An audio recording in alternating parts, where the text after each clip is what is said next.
Long ago, Archies said, Give me a lever long enough and I can move the world. what Archimedes meant was that the power of a lever is practically unlimited. Today, almost everyone uses some form of lever in his daily work. The familiar can opener is a lever with a sharp cutting edge. The playground seesaw is just a simple lever too.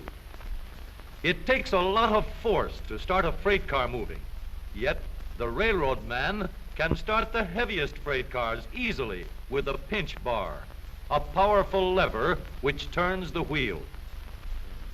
Tough luck, old boy. Here's a place where a lever comes in mighty handy. Let's take the simplest kind of lever, a rigid bar working on a fixed support called a fulcrum. One end of this lever is twice as long as the other. Let's put a 10-pound weight on this end, and now we'll put half as much weight on this end. 5 pounds balance 10. If we have 25 pounds to lift, we just use a longer lever.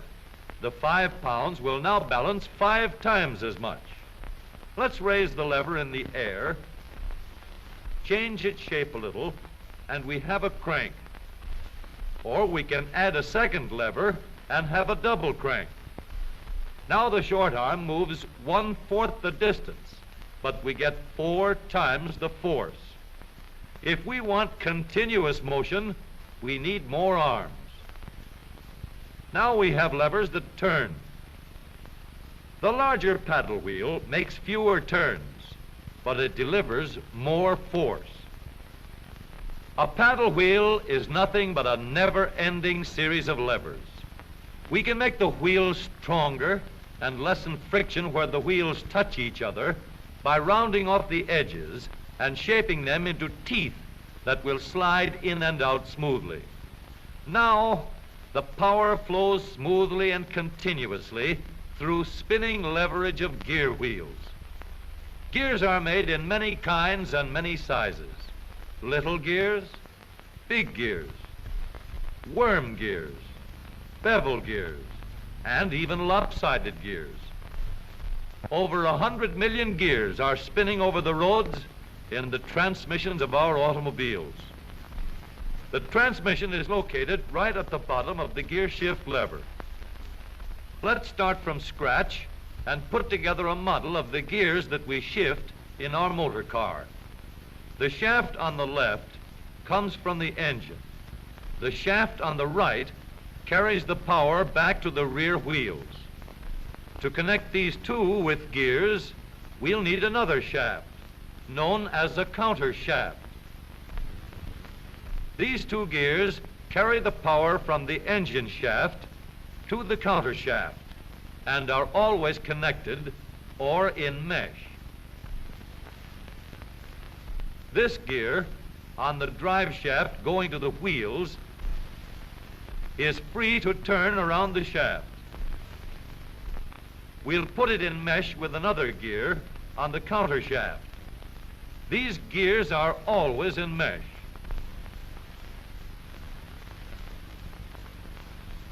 And keep turning while the engine is running.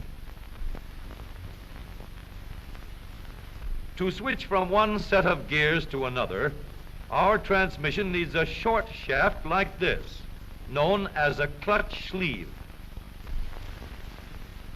It cannot turn on the drive shaft, but it is free to slide back and forth. On the sleeve, we'll mount a large gear,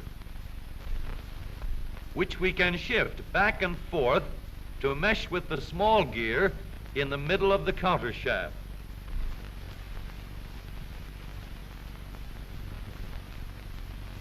We are now in neutral. The gears that are always in mesh are turning over with the engine, but the shaft to the rear wheels is standing still. A 3,000-pound automobile takes a lot of force to start. So in low speed, we get the greatest leverage by letting the smallest gear on the counter shaft turn the largest gear on the drive shaft. The engine on this model is running at a constant speed of 90 revolutions a minute. With low gears in mesh, the rear wheel is turning at 30 revolutions a minute, about a third the speed of the engine, but with 3 times the force. The power is going through these gears in the transmission.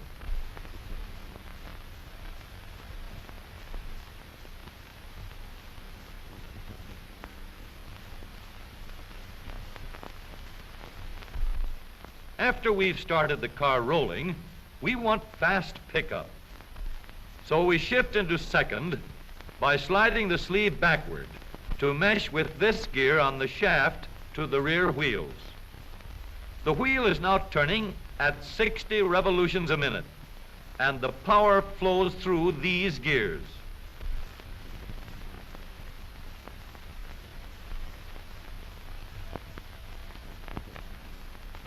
For higher speeds, we let the power go directly to the rear wheels. We shift the sleeve forward so that it meshes with the shaft from the engine. The power travels straight from the engine to the drive shaft. Now the shaft to the wheels is turning at 90 revolutions a minute, the same speed as the engine. But here's a problem. An automobile must be able to go backward as well as forward. So we add one more set of gears to reverse the shaft to the rear wheels. With the gears shifted into reverse, the power travels through the transmission in a path like this. We now have 3 sets of spinning levers for going forward and 1 for reverse. With the gear shift lever, we can shift to any set of gears we wish. But with all these spinning levers in the transmission came noise and wear.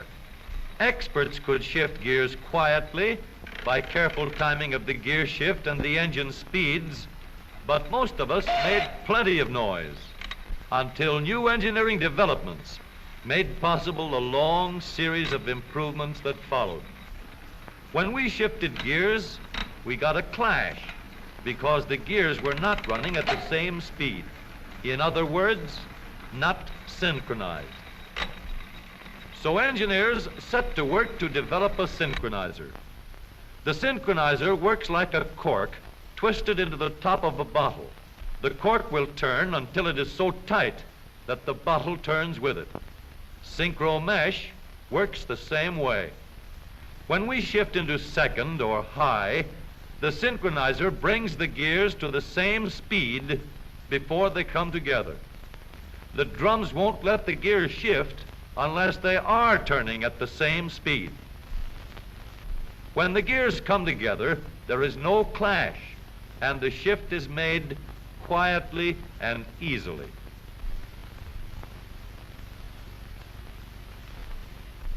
In the transmission of the up-to-date automobile, we have a powerful low gear to give us a strong spinning leverage in starting.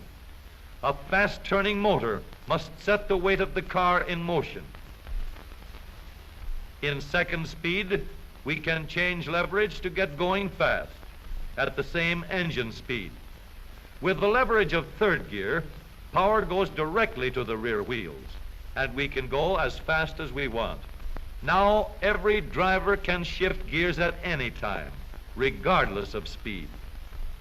Here is a hill that will give us a real chance to see how smoothly and reliably our spinning levers work in our automobile transmission. This driver is going to let her car gain a speed of 60 miles an hour down the hill.